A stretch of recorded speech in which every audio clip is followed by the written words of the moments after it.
fascinated by the movement on and off the screen. I'm about 7, and with my mother or my aunt. The movie is Dance Fools Dance.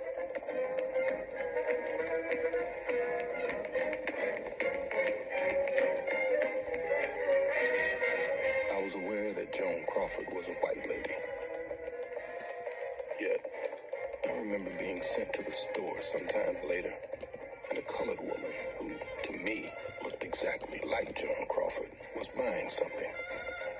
She was incredibly beautiful. She looked down at me with so beautiful a smile that I was not even embarrassed, which was rare for me. What's up?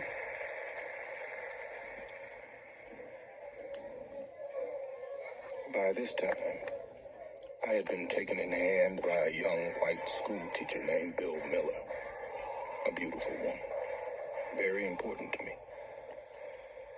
She gave me books to read and talked to me about the books and about the world, about Ethiopia and Italy and the German Third Reich, and took me to see plays and films to which no one else would have dreamed of taking a 10-year-old boy.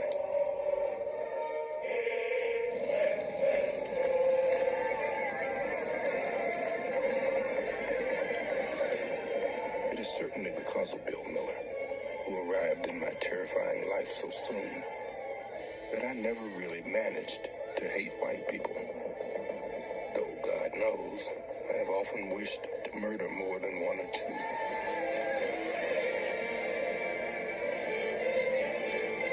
Therefore, I began to suspect that white people did not act as they did because they were white, but for some other reason. I was a child, of course, and therefore unsophisticated. I took Bill Miller as she was, or as she appeared to be to me. She, too, anyway, was treated like a nigger, especially by the cops. And she had no love for landlords. Richard, can't get him up. Richard, can't get him up. Richard, can't get him up. Lazy Richard can't get him up. Richard. In these days, no one resembling my father has yet made an appearance on the American cinema scene. Can't get him up. We'll try to get him on the phone. No, it's not entirely true. There were, for example, Stepin Fetchit and Willie Best and Mantan Moreland, all of whom, rightly or wrongly, I loathed. It seemed to me that they lied about the world I knew and debased it, and certainly I did not know anybody like them as far as I could tell. For it is also possible that their comic, bug-eyed terror contained the truth concerning a terror by which I hoped never to be engulfed.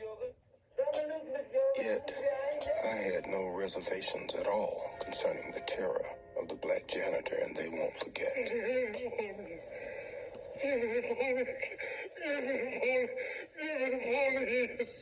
I think that it was a black actor named Clinton Rosemond who played this part, and he looked a little like my father. He is terrified because a young white girl in this small southern town has been raped and murdered, and her body has been found on the premises of which he is the janitor. The role of the janitor is small, yet the man's face bangs in my memory until today. Nobody says you have, Tom, but they might. The film's icy brutality both scared me and strengthened me.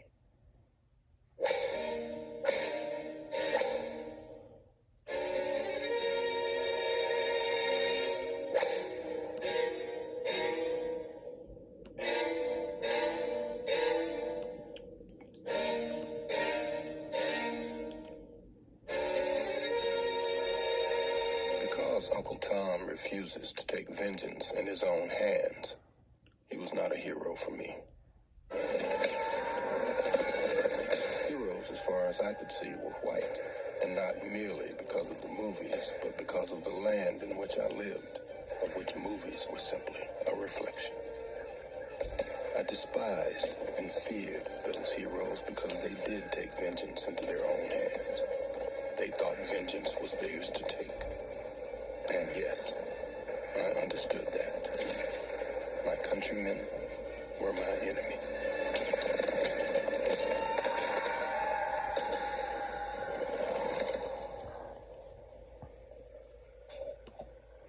It's called Tiki Wiki.